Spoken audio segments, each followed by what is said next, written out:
Now it is my honor to introduce our speaker for this evening.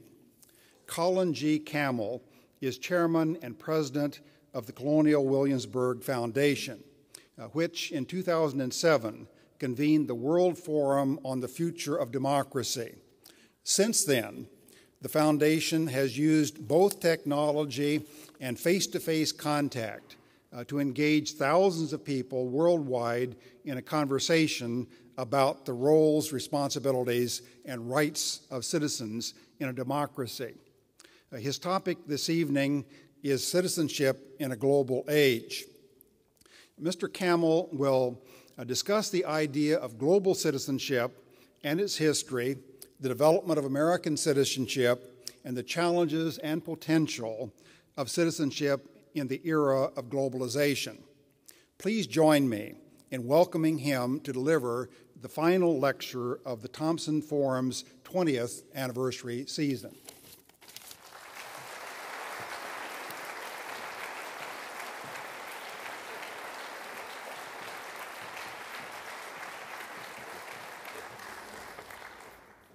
Thank you very much, and good evening, ladies and gentlemen. I'm delighted to join you. The list of speakers who have preceded me in this forum is surely impressive, and I'm honored by the invitation to be linked with such a distinguished group. I have particularly welcomed the opportunity today to meet with students and local residents on my first, but certainly not last trip to Nebraska. Meeting with the Ian Thompson Scholars just before this evening's program was a special honor. They were an extraordinary group of students, knowledgeable, sophisticated about global affairs, and put me in my place. I was really delighted to meet them. You ask, what is the future of democracy? And specifically inquire about citizenship in a global age. These are old questions made new by present circumstances. They're old in the sense that they derive from ancient inquiries into how best to organize society and to live well. They go to the heart of our purpose and experience on this earth, both in philosophical and in practical terms. The scholarly treatise on the citizenship, its history, meaning, challenges, and prospects are legion. But these questions are new, too, because the world is so close hard upon us. A great deal has been written and said about globalization in recent years, with more certainly to come. And rightly so, since that word captures the force and effect of a remarkable confluence of rapid cross-border changes. Technology has virtually destroyed distance. The ability of the individual to acquire and disseminate information, a vital component of freedom, has never been greater. International commerce and global finance, a subject of particular interest these days, and I dare say a high degree of stress, have bound us together in ways that earlier men and women could not have possibly imagined. In a sense, it's hard to find a place for the people of the world to hide from ourselves. You don't necessarily check the newspaper for stock quotes anymore, if they print them at all. Today, you would be just as likely to check the progress of the Tokyo and Hong Kong exchanges to see what's heading our way from across the globe. Our destinies are more globally intertwined than ever before. Events strain the capacity of states to govern and of nature to provide. Yes, events strain the capacity of states to govern and of nature to provide. And the fallout affects each and every one of us. As a result, Americans today have a rare and, I would argue, compelling opportunity to participate in the development of new global relationships. However, to take effective advantage of that opportunity and to make the most of it will require a higher level of global sensibility than has been our wont as a people. We are interdependent. We may not like it. We may even try to fight it. But to borrow a phrase from Lincoln, we cannot escape ourselves. only in this case, ourselves includes everyone on the planet. Where this interdependence is taking us, I think, is hard to say. We're challenged to organize our affairs in the world in ways that work, ways that yield large, global answers to large, global questions. But a citizen of the world, try and get a passport with that status stamped upon it. True, over the course of the past century or so, there have been many, sometimes highly productive efforts to move past the nation-state structure. The League of Nations, the United Nations, NATO, the World Bank, the IMF, G7, G8, G20. And there have been other commendable undertakings aimed at fostering global dialogue and addressing global ills, many with generally salutary effects. But even when times are good, such efforts yield imperfect results. They frequently falter in the face of the domestic pressures on office holders to subordinate global objectives to local political imperatives. Trade agreements immediately come to mind. There is little question that the existing trends favoring worldwide economic integration will continue, but we see daily evidence that economic distress tests public support for such integration. In the 1930s, at a point where international trade was already advanced, people throughout the world looked upon the globalization of commerce and they concluded that the costs outweighed the benefits. It quickly became a challenging period to be a citizen of the world, as it may once again.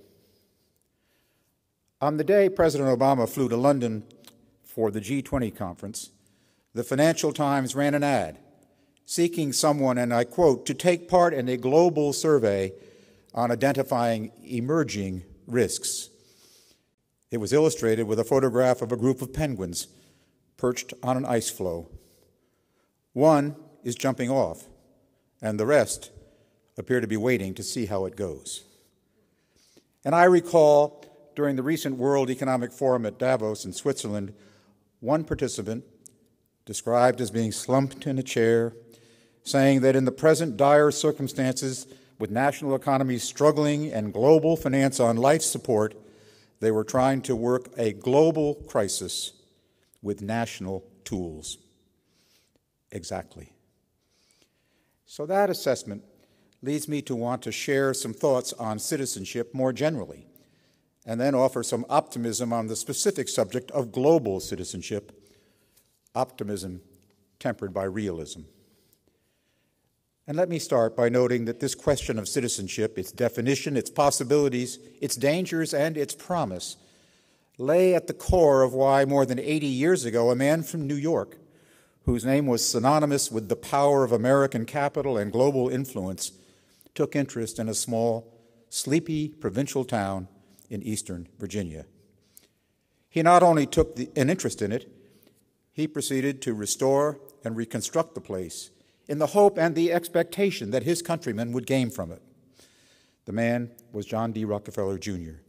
The town was Williamsburg, capital of the largest English-speaking colony in the Western Hemisphere and a prominent venue of 18th century revolutionary fervor. Mr. Rockefeller had a clear objective in mind in making this investment, that the future would learn from the past, that the cause of American citizenship, so central to the functioning of our democratic republic, would be well served and strengthened by telling the stories of how we became the nation we are today, and by telling that story to millions of visitors. And that telling those stories in the setting where so much of the actual history was made would give force and meaning to the message being conveyed.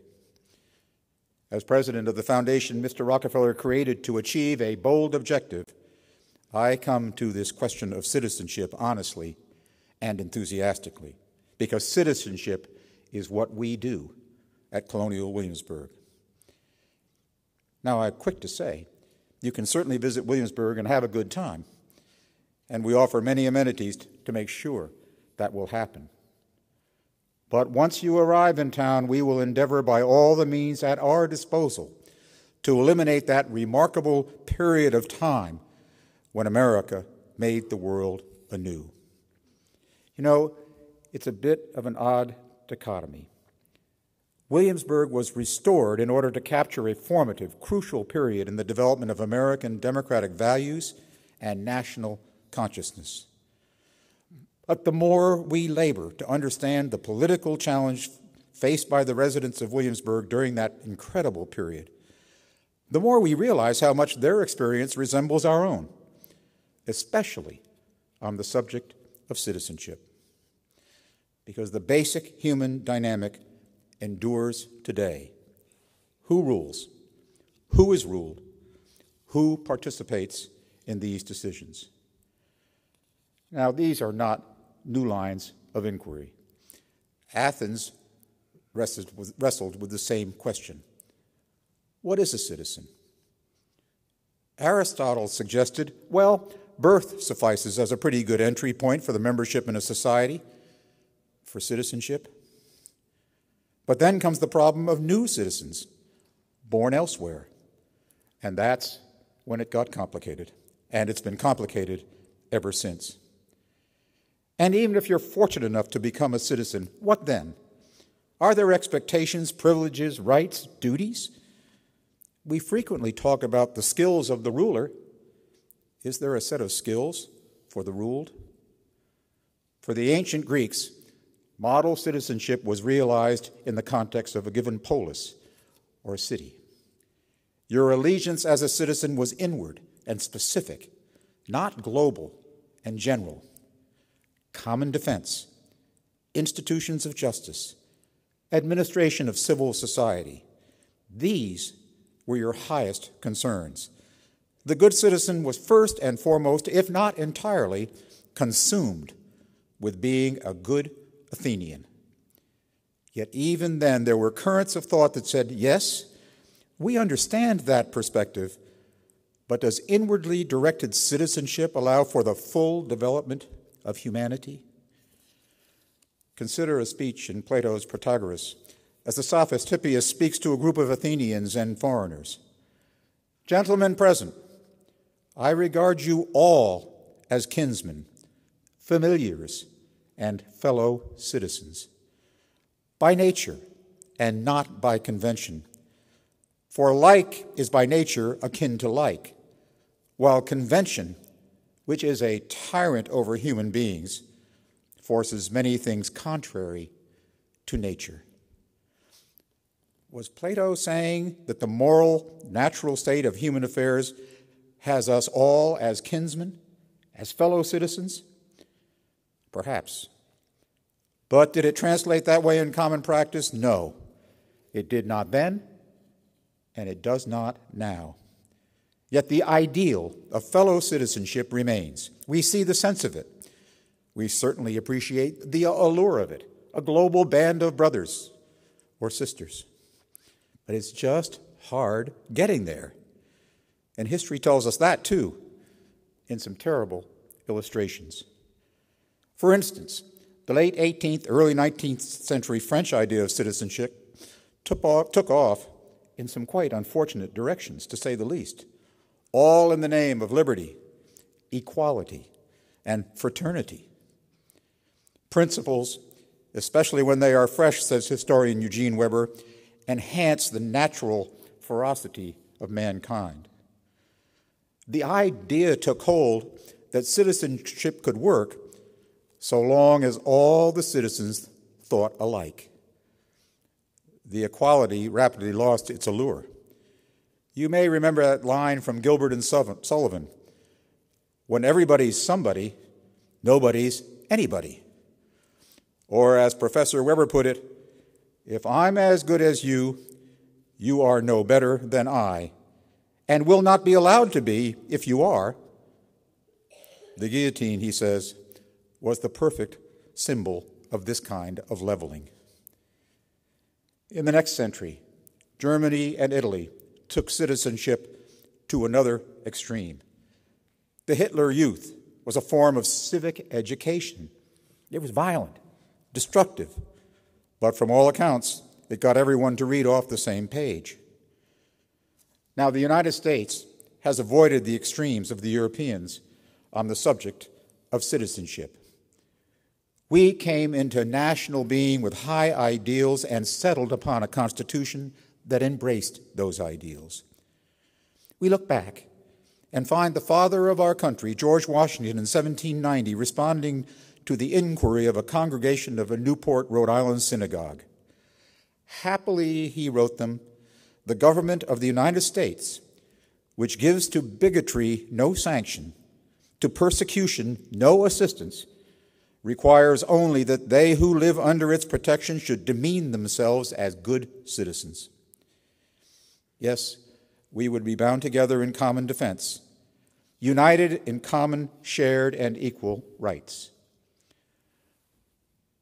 So what happens 67 years later? The United States Supreme Court rules that people of African descent imported into the United States and held as slaves, and their descendants, whether or not they were slaves, were not legal persons and could never be citizens of the United States. The Dred Scott decision. That ruling, in part, contributes to America's greatest catastrophe, a murderous war redeemed only by the sense in the aftermath that we had achieved a definition of citizenship more consistent with the nation's founding principles. And then came the great waves of immigration, along with new divisions and new arguments. Not as violent, not as traumatic, but more enduring, because we're still arguing about immigration even now.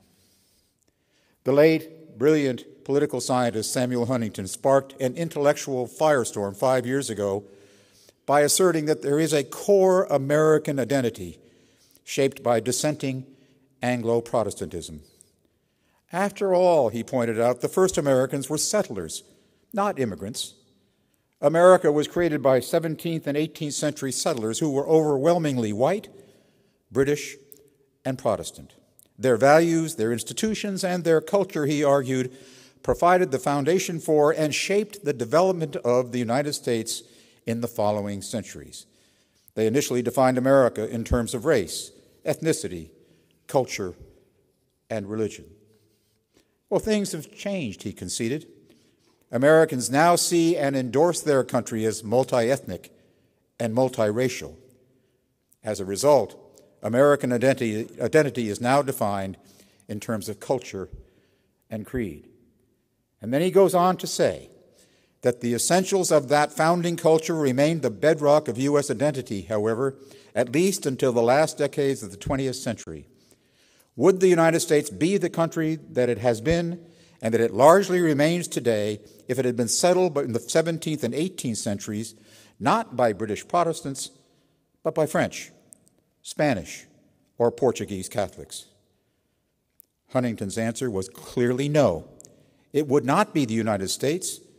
It would be Quebec, Mexico, or Brazil. Well, that argument met with a considerable, often vigorous rebuttal. His assumptions were challenged, his conclusions contested. You can decide for yourself how you view this argument, but its pedigree runs deep into our national history. It's not going away. And with the economy in recession, with increasingly fierce competition for limited resources and limited employment opportunities, the issue becomes even more difficult to address. During the previous session of this series, I gather from something I saw on television that the audience enjoyed a rather lively debate on immigration. If no one threw a punch, it was a good day for democracy. Well, that, by the way, is the essence of what I think is the good news. And there is good news, because one thing we may continue to hold up to the world as an object of admiration is the system. Yes, the system. For the distinctiveness of the American Revolution did not rest in the ideas so much as it did in the implementation. Years ago, Yale historian R.R. Palmer observed that the forms of government at the time of the Revolution, whether by contract or consent, or by adhering to natural law, positive law, fundamental law, they were all familiar to Europeans, from whence these ideas emerged. No, says Palmer, the most distinctive work of the Revolution was in finding a method and furnishing a model for putting these ideas into practical effect. Brown University professor Gordon Wood echoes this observation. The building of this permanent foundation for freedom, he writes, thus became the essence of the Revolution, this permanent foundation for freedom. The founders came up with a structure, a framework, a methodology, which was vital because democracy is not self-executing. You have to work at it all the time without stop. We can't let up on ourselves, not ever. But now, as the world spins on its axis, we confront a set of circumstances, generally referred to as globalization, that pose new challenges to the concept of citizenship, which has, until now, almost entirely been realized in the context of nation states. But at the outset, I urge you to keep 2 points in mind. One, it's not that new.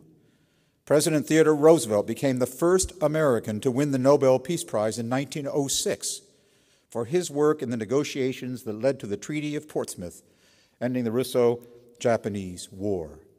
And it was this same Roosevelt who waved goodbye from the shores of the Norfolk Naval Base in Virginia in December 1907, as the great white fleet set out to circumnavigate the globe, a sort of floating steel message to the world that America had arrived and expected to take part.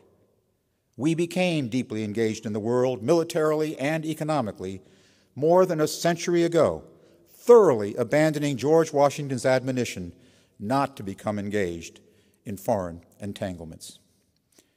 Second, I turned on the television recently to see the irrepressible Lou Dobbs announce on CNN the results of one of his surveys, which I find somewhat lopsided, saying that 93% of Americans fear that our sovereignty is endangered by current global developments. This fear, to the extent that it actually exists, strikes me as unfounded. To engage the world effectively, to achieve some meaningful sense of global citizenship, does not involve the abandonment of national sovereignty. To the contrary, we approach global citizenship in the hope and the expectation that the effort will help preserve and protect our national sovereignty. Now, that may sound conceptually idealistic, but global citizenship is grounded in clear-headed, unambiguous self-interest. I think we should accept the reality that nation-states and the international state system will remain the key players in the global arena. But it has become abundantly clear that no single one of the new or traditional players in this arena is capable of addressing transnational problems on its own. President Obama neatly summed it up at the conclusion of the London G20 conference when he said that international relations were easy when it was just Franklin Roosevelt and Winston Churchill in a room talking over brandy. But that's not the world we live in now. And actually, it has not been for quite a while.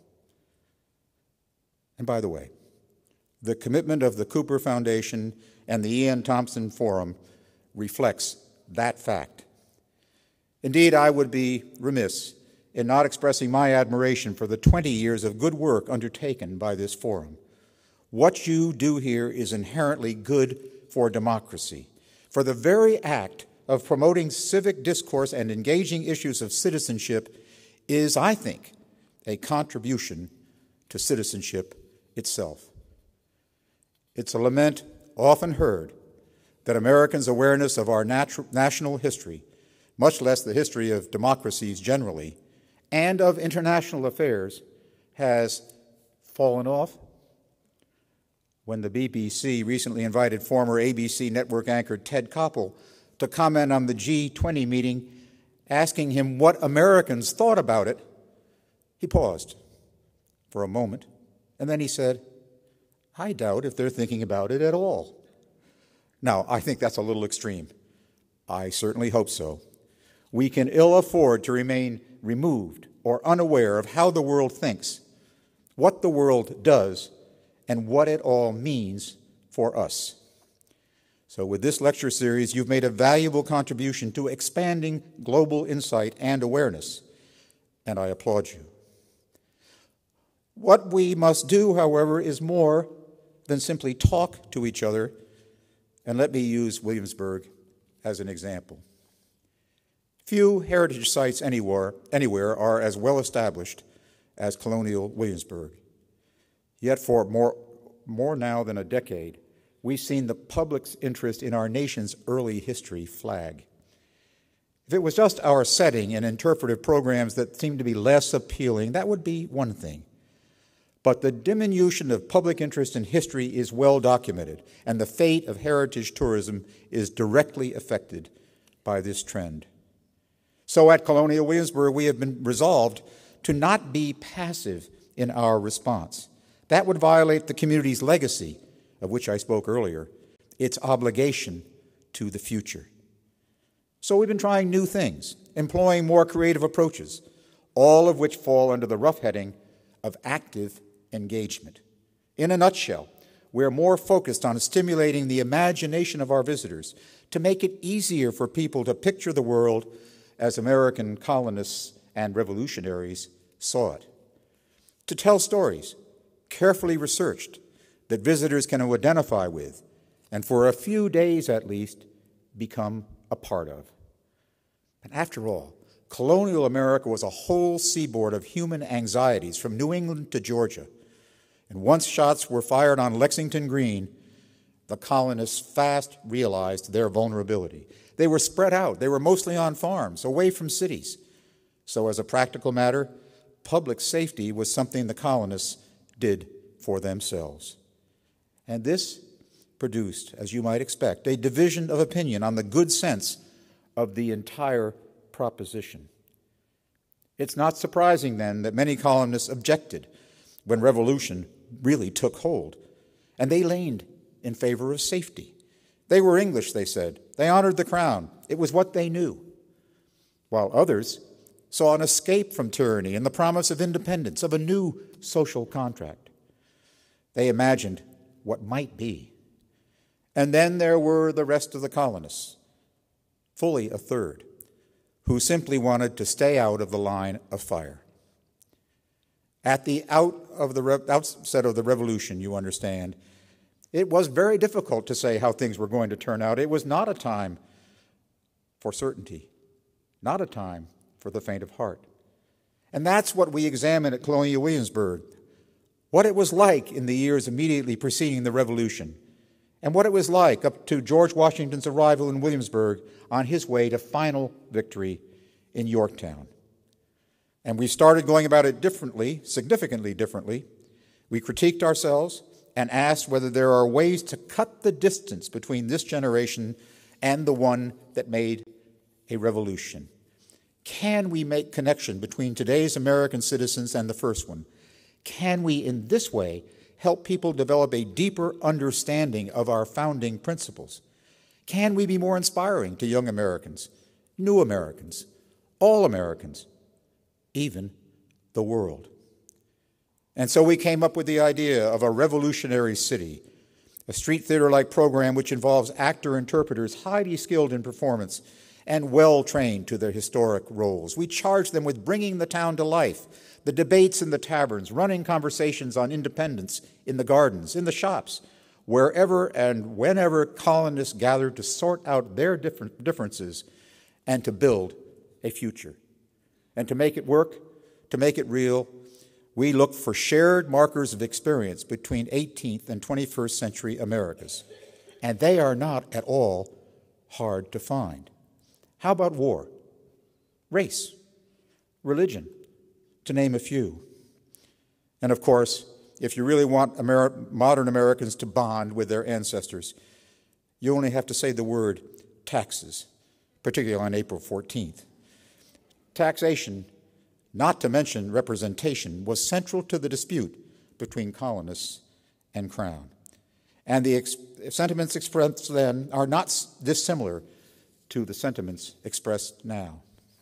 And the same applies to disputes over religion and public life, threats to peace.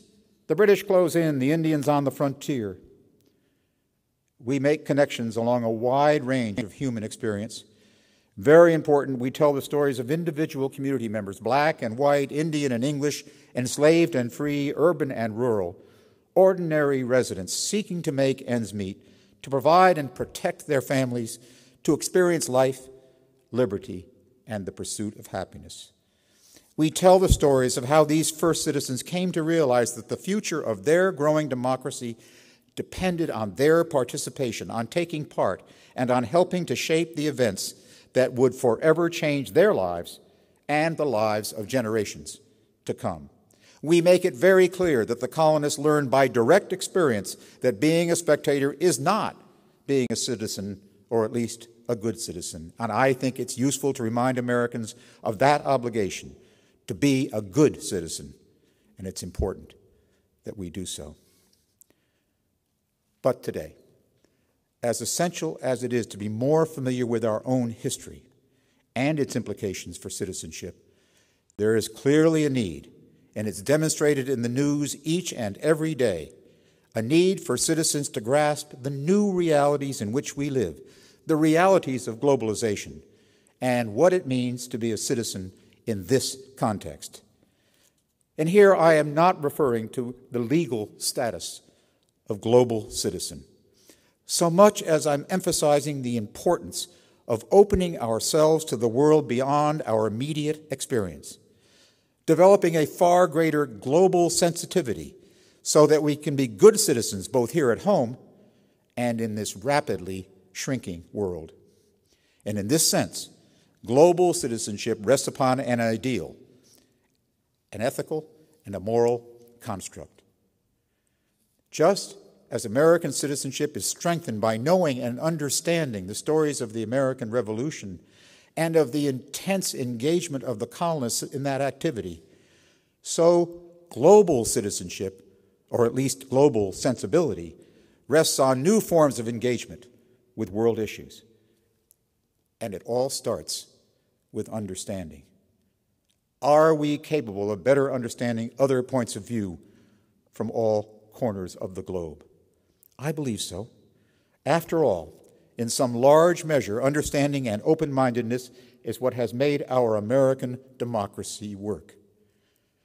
Can we broaden our horizons to include points of view of those who are not our neighbors, whose cultures and religions may seem alien, who are loyal to a different flag? Can we learn to appreciate how events and actions, wherever they occur, affect others as well as they affect us? Can we know more about the distinctions among cultures? Can we learn to differentiate their problems, their histories, their hopes, and their aspirations? Well, to borrow a phrase we heard quite frequently last fall, yes, we can. All of the above. But for myself, the answer is yes, we must. Because the world has never been more challenging. Think of the current transnational threats, terrorism appearing across the globe, the unfortunately closely connected issue of the proliferation of weapons of mass destruction. The two together, terrorism and proliferation, are truly frightening. And then there is the cross-border spread of infectious diseases. There's the environment, climate change, energy security, by which I mean access to energy supplies, energy sufficiency, to which I mean its availability. Can't say much at this point about the global economy that isn't being said on the front pages and on the newscasts hour after hour, day after day. A tremendous challenge. And then there is the prevention of violent regional conflict, constantly reappearing on the radar screen and going to continue to do so. Well, if the logic of global citizenship is peace, and it could hardly exist otherwise, then we must have the practical means to make it work. There are examples. At the highest levels, former Presidents Jimmy Carter, George H.W. Bush, and Bill Clinton have shown what can be attempted and achieved. They have been constructively engaged by helping to resolve regional differences, encouraging and monitoring free elections, and in some of the world's poorest nations, supporting infrastructure development, as well as strengthening farming and agribusiness, addressing water and sanitation challenges, supporting healthcare initiatives, and organizing responses to natural disasters. Well, of course, not everyone is a former president. So what about the rest of us? What about average citizens who may wish to engage the world? Can it really be done, and in substantive ways? My answer is yes, depending on the circumstances.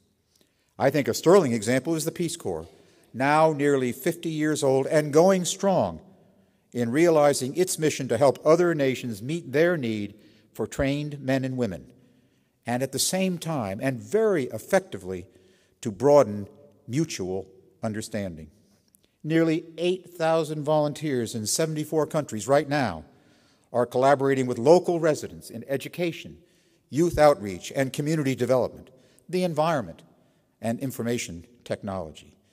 Those volunteers are clearly engaging the world, and all involved are the better for it. And we also know of situations where non-state actors, as they're called, local grassroots groups, national policy think tanks, international humanitarian and development organizations, all of them are effective in addressing transnational problems. Their work in shaping international norms through advocacy and through public education has become the subject of a burgeoning field of academic and applied analysis. Private corporations also may play a useful role in encouraging international trade agreements and observing international standards, environmental and labor standards, for example, and in building market-based bridges among nations. And the reality is that individual citizens have seen their own reach extended by technology and the vast increase in available information about global needs and global issues. Strengthening civil societies in regions where it is weak or suppressed, protecting threatened natural resources, tracking the emergence and spread of infectious diseases are all part of what I call a broadly defined international security agenda, an agenda that is directed at creating a more just, sustainable, and peaceful world. Are such admirable efforts often resigned to the margins as states compete with each other and pursue their own legitimate objectives? Of course they are. But there are places to occupy in those spaces between cold empiricism and normative ideals where progress is being realized. How far does it go? I think history tells us pretty clearly that cultural homogenization is not especially practical, or at least to me, appealing. And even as hard as Europe tries, the strong pull of human identity, even between those who have been bound together in a nation state, English and Scots, Slovaks and Czechs, Walloons and Flemish, even though there is the strong pull of human identity in all of those places, continues to endure. Yet we find our vigorous young president, the personification of harmonious culture and ethnic harmony, speaking in the Alsatian border region of France and Germany to an audience in Strasbourg. I found this fascinating because in 2 generations, my own and my parents, this has been a locus of violent, tragic conflict where national identity, national possession, national pride were all consuming. But not now, or at least not that day. Instead, President Obama says bonjour Guten Tag, and tells the assembled that we've arrived at a moment where each nation and every citizen must choose at last how we respond to a world that has grown smaller and more connected than at any time in its existence. The economic crisis has proven the fact of our interdependence, he says, in the most visible way. Not more than a generation ago, it would have been difficult to imagine that the inability of somebody to pay for a house in Florida could contribute to the failure of the banking system in Iceland. Today, what's difficult to imagine is that we did not act sooner to shape our future. And this is an argument, I believe, for action, a call to a better world. And it does inspire. Or to borrow a line, it feels like morning, where the freshness of the world to be intoxicated us. That line is from a most celebrated global citizen, T.E. Lawrence. But it's also worth repeating the lines that follow.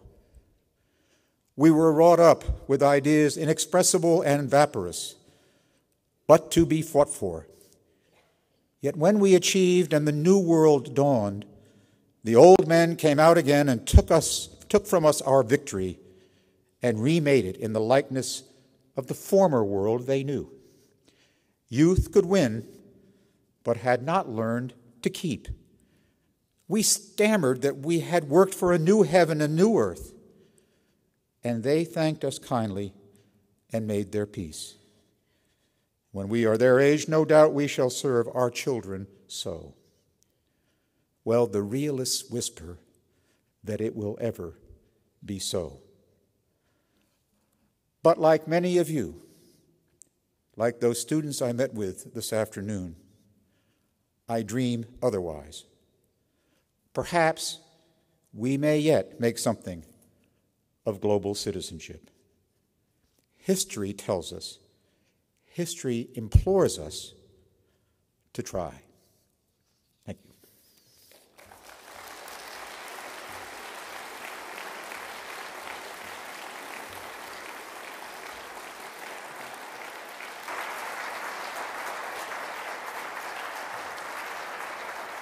Thank you. I do believe my friend Rod Bates is around. So there he is. Hi, Rod. Colin, I want to add my thanks, and it's great to have you here in Nebraska. And I heard you say early on you will be back, so we will hold you to that. Had a wonderful time. We have a few questions here for you, and if you haven't filled out a card, you might. We'll take as much time as we can here. You talked a lot about global citizenship. The question here is, how does it balance with cultural traditions? And you've talked on this a bit. Do you think globalization has the potential to erode or even end individual cultures? I do not. And when I said I did not find homogenization of cultures appealing, I was speaking to that point. I do not think it's likely or appealing. And I feel quite strongly about that on both counts. I do not believe that the forces that exist in cultures across the globe are going to be changed by economic relationships in the sense of the culture. And I'm absolutely persuaded that over the longer haul, we will have greater and greater economic integration and very similar amounts of cultural identity as we have today. I mentioned the Czechs and the Slovaks, the Flemish and the Walloons. That's been centuries, and it hasn't changed. And it's not going to change, in my view. And I don't think it needs to change. What it needs to do is people need to understand those cultures, need to work with them, need to realize that there are cultural differences, but that does not preclude us from working effectively together. And that includes, by the way, religious differences in particular, I think. And that's something that we have not been as strong as a nation on as I think we will be and need to be. And I'd like to see some real progress on that front. Do you think democracy per se is necessary to foster a globally conscious citizen? Why or why not? I don't think democracy per se, if we mean by that America's form of democracy, or other forms that exist elsewhere in the world is necessary for that purpose. Different peoples govern themselves in different ways. International standards cross borders, cross cultures, cross ideals, and that's very important. Human rights standards is an example in case, I think. But I do not think that at least we need to wait for people to come to the realization that the kind of democracy that has served so many countries well and that is serving us so well today needs to be everywhere for us to work effectively together. I said to the students this afternoon, in response to a very sophisticated question from one of them, that yes, democracy is a continuing experiment in this country, and we should not forget that. And indeed, the argument about citizenship as the means of sustaining our democracy and the importance of citizenship participation to achieve that goal is something that I think is extraordinarily important. But that's different from necessarily imposing it on others in order to work with them. I don't think we need to do that. I'm going to use the privilege of this pulpit to ask a question of mine. You have talked quite a bit on your visit here about using technology, distance learning and so forth, right, and what Colonial Williamsburg is doing. Do you think there's a gap between generations right now that we need to be very careful of? Is there, I mean, we're seeing newspapers dropping off. It's sort of what our generation's accustomed to, and there's social networks popping up like Twitter and Facebook. Do we have an obligation to get involved and deliver this message of citizenship through new media?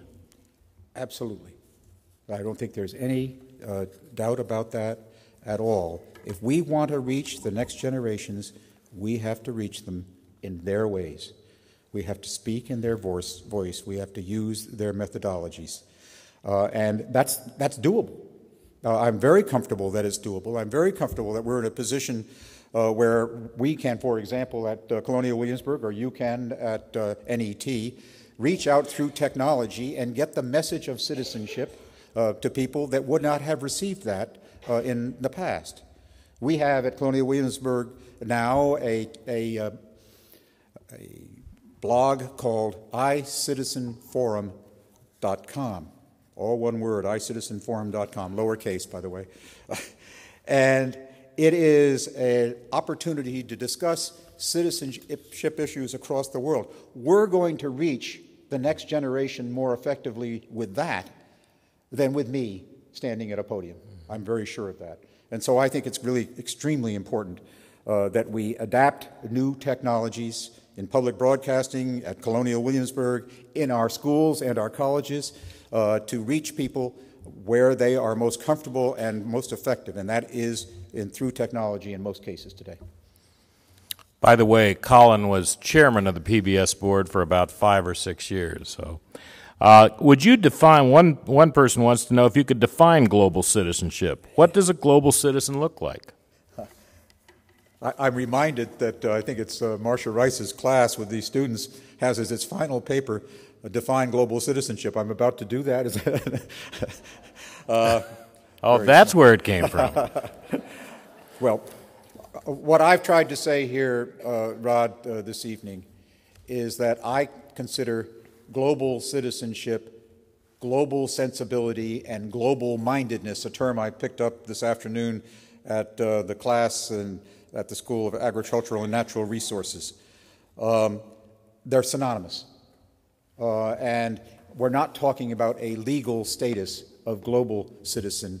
We're talking about sensibility to the cultures, the practices, the issues of others across the globe. And we're not asking people to sacrifice their sovereignty, but to strengthen it by awareness of the world around them. And I think that awareness of the world around them, that sensibility toward global issues, is what I consider the critical issue of global citizenship. And that's what I've tried to say this evening. The series this year has been very interesting, and Ted Sorensen was here earlier talking about the value of the United Nations. There's a question here that says, what's going to be the role of the United Nations in the future? Must it change to be effective? Well, Well, that's a large global question, and I'm not sure I have a large answer for it. I can answer the second part. Yes, the United Nations will have to change. It can't move with the kind of flexibility that a fast-moving world needs to have available. We have seen that most recently on this issue around the North Korean missile. I think we will see it again and again. It has become almost like a second Brussels, where the European community is tied up with a tremendous bureaucracy. I think it's going to take a lot of hard work, insight, to have these international organizations be flexible, be representative of global interests, be a place where consensus can be reached, and not be tied up in their bureaucratic methods. And I think that's going to be a very big challenge for the United Nations. It's worth going after because it is an extremely important forum. And I personally would hate to lose it. But to not lose it, to have it continue to be an effective organization, it will have to do things differently. Here's a question I'm glad you have to answer. President Obama raised eyebrows recently when he told Turkish students that the United States is no longer a Christian nation, but a nation of citizens. Do you believe an identity as a Christian nation is a hindrance to your definition of global citizenship? Well, you can go right back to Thomas Jefferson and through the values of the founders. We, I think, have a strong tradition in this country, and we continue to. But do you see it as a hindrance? Is that the question?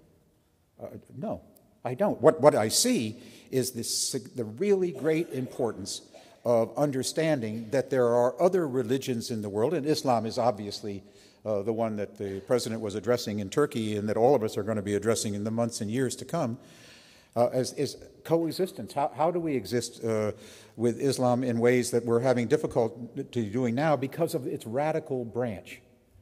And I think that's really quite unfair, and we need to understand Islam better. Islam needs to understand the roots of American democracy better. We need that mutual understanding. I think that's critically important, but I don't think how we're identified or how they're identified is the central point. The central point is that the individual citizens and those that represent the individual citizens understand the differences and develop mutual understanding and respect. Interesting question here. You can put on your legal hat. Since corporations are recognized by law in the United States as individual citizens with rights, should they also be held accountable for the human rights violations they commit? And if so, how do we do that? Ooh. Well, there's an assumption there about their human rights violations, which I'm not going to buy into. But what I would say is that, as I suggested in my remarks, and I didn't mention human rights, I mentioned labor and environmental standards, but corporations that are engaged internationally, and that's more and more of them one way or another, need to develop their standards for working within an international framework on those issues, including on human rights issues. I think that's an appropriate expectation for corporations. Look, anybody suggesting that's an easy thing to accomplish, I'm really not that naive. But it is a great assignment for the corporate community to pay attention to that issue. Someone wants to know your recommendations for steps we need to take toward resolving our immigration dilemma in such a way that we can feel good as American citizens. Well, I'm really not, I don't think, qualified to recommend steps to be taken. I can recommend a mindset, which is one we talked again about with the students this afternoon. Whatever numbers of illegal immigrants in this country today, 14 million or something of that sort, we're not going to turn that back. So we've got to figure out a way that does two things, that recognizes that they're here and some numbers of them will be staying here, and at the same time says if they're going to be citizens, which is what staying here is all about, then they have to go back to a point that starts all the way back with Thomas Jefferson. They need to be informed citizens. They need to be citizens who understand the roots of this country, the values of this country that were established at the time of the American Revolution and the adoption of the Constitution. And we need to get to work on that issue, frankly, not only with those immigrants, but also with new Americans and with all Americans. My feeling about the condition today of the teaching of history in our schools, American history in particular, is very strong. It's one of the reasons that we aspire at Colonial Williamsburg to change the way history is taught, because we feel so strongly it needs to be changed. It needs to come alive. And it's important because it's critical for people to understand it in order to be participants in the democratic process. And if they aren't participants over the long haul, the process won't work. So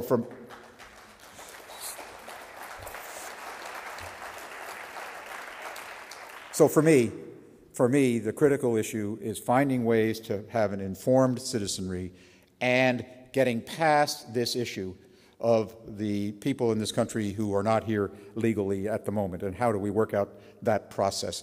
I don't have the answer to that. I know it's terribly complicated. I know it's highly political. I also know it's urgent to get it resolved. Well, from the sound of the applause, you're starting to get a following here. So here's what we're going to do. Send you back to Colonial Williamsburg. We're going to lock you in the Burgess House. And when you come out, we want you to define the Bill of Rights to become a global citizen. What 3 rights would you pick and why? Boy. This is when I come back. Well, you got a little time, but we want to know where your head's at right now. Well, I think my head is at freedom of religion for some of the reasons I expressed earlier. It's freedom of speech, and it's freedom of assembly. That's where the 3 I'm with at the moment, but I'm subject to further thought when I'm locked in the House of Burgesses. We'll expect an answer back. You get one. Do you think language is a barrier to global citizenship? Oh, yes, and I have really been distressed that the teaching of languages has languished in this country, just like the teaching of history. And I think that's very unfortunate. I was president of a college for 18 years where we did away with the language requirement. I'm embarrassed. We did reinstitute it, by the way. But the fact is, it's very important in our world today for people to have another language, understand the culture that comes from the understanding and learning of the language. And I just think it's the highest priority for people to take languages seriously. English, of course, is a more common language now in the world all of the time. But again, just like the homogenization of cultures, the real life of the cultures is going to be among those who speak to each other in the same tongue. I'm convinced of that. Here's a question that says, do you believe those who are not as globally connected, such as sub-Saharan Africans, will be offered somehow to participate in global citizenship? Well, they've got huge survival problems. And that's the first thing that they need to worry about. But an organization with which I was associated for a number of years, and an organization which was founded by Cynthia Milligan's father, among others, the Winrock International Institute for Agricultural Development, is doing just that right now in its training programs in Africa. It's helping people there have a broader sense of the world and how they fit into it as they carry on their menial tasks on the farms or wherever those work is. And I know that Marshall White went to, the Peace Corps was in Ghana. Yes, there is a special effort underway by the nonprofit organizations, by the Peace Corps, and by others to bring these people into the global world, and they should. I think you've challenged our thinking, but what would it take for global citizenship to evolve from what is either esoteric, academic, political, into a practical reality? What has to happen? Well, I go back, I think, to the same point. Global citizenship as a practical reality is global sensibility across the planet. That's what it takes. It takes a highly intense education effort. It takes a strong commitment on the part of organizations and individuals to participate in the process of bringing people along who are not there yet on this subject. That's what it takes, and it's really, at the end of the day, a concept where we will function more effectively across the globe if we understand each other, are determined to work with each other, and recognize that peace can only be achieved in the long haul under those circumstances. And that has to be, as I said earlier, the logical result of global citizenship. It has to be peace or it won't work. Colin, one more question, then I'll give you the opportunity to wrap this up. But if you do go back to Colonial Williamsburg, and if you do lock yourself in the House of Burgess, and you come back to us with a formula for global citizenship that would work, and you pick up a following here, would we be called colonists?